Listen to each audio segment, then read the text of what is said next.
होशिया का ग्रंथ अध्याय 2। इज़राइल का व्यभिचार।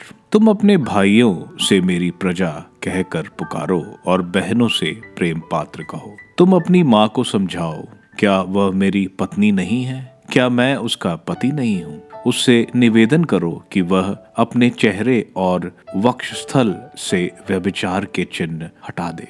कहीं ऐसा ना हो कि मैं उसे निवस्त्र और नंगा करूं, जैसे वह अपने जन्म के दिन थी।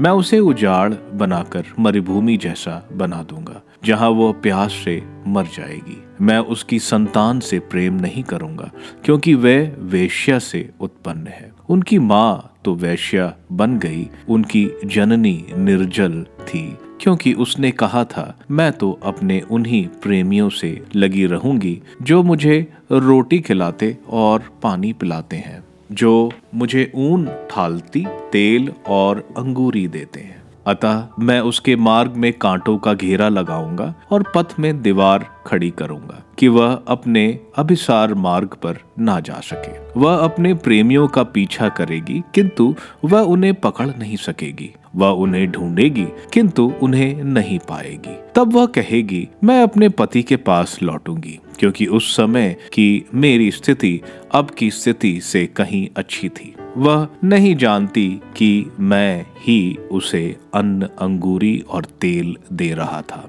और जिस सोने चांदी से वह बाल देवता की मूर्तियां बना रही थी, वह भी मेरी उदारता की देन थी। अतः मैं कटनी के समय अपना अनाज वापस ले लूंगा, और अंगूर की फसल के समय अपनी अंगूरी भी। मैं उसके बदन पर से अपना ऊन और छाल्टी वापस ले लूंगा। तब मैं उसके प्रेमियों के सामने उसकी कामुकलता का पर्दाफाश करूंगा, और मेरे वश से कोई उसे छुड़ा नहीं सकेगा। मैं उसकी उन दाखलताओं और अंजीर के पेड़ों को उखाड़ दूंगा, जिनके विषय में उसने कहा था, इन्हें मेरे प्रेमियों ने मुझे उपहार स्वरूप दिए हैं। मैं उनको जंगल बना दूंगा, जहां जंगली जानवर उनको बर्बाद कर देंगे।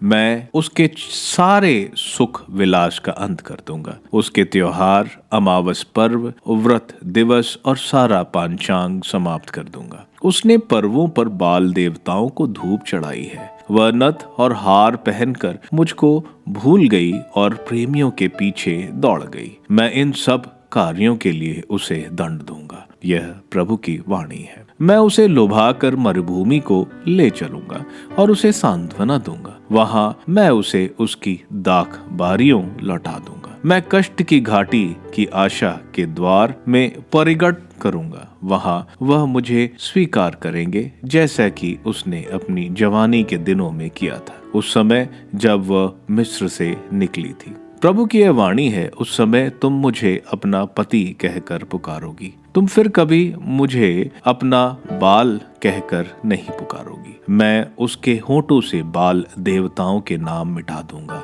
जिससे वे फिर कभी याद नहीं रहेंगे। उस समय मैं इज़राइल के पक्ष में वन के पशु पक्षियों और भूमि पर रहने वाले प्राणियों के साथ व्यवस्थापन स्थापित करूंगा।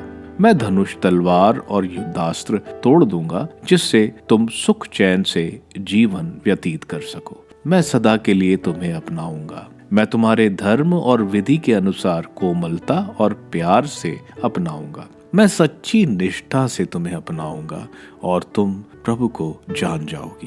प्रभु की यह वाणी है, मैं उस दिन उत्तर दूंगा। मैं आकाश को आदेश दूंगा कि वह पृथ्वी पर वर्षा करे। मैं पृथ्वी को आदेश दूंगा कि वह अन्न, अंगूरी और तेल उत्पन्न करे। मैं यजेल को धन संपन्न बनाऊंगा। मैं उसे देश की भूमि में पुनः बो दूंगा। मैं लो रुमा से प्रेम करूंगा। मैं लो अमी को मेरी प्रजा कहकर पुकारूंगा, और उत्तर में वह कहेगा, तू मेरा ईश्वर है।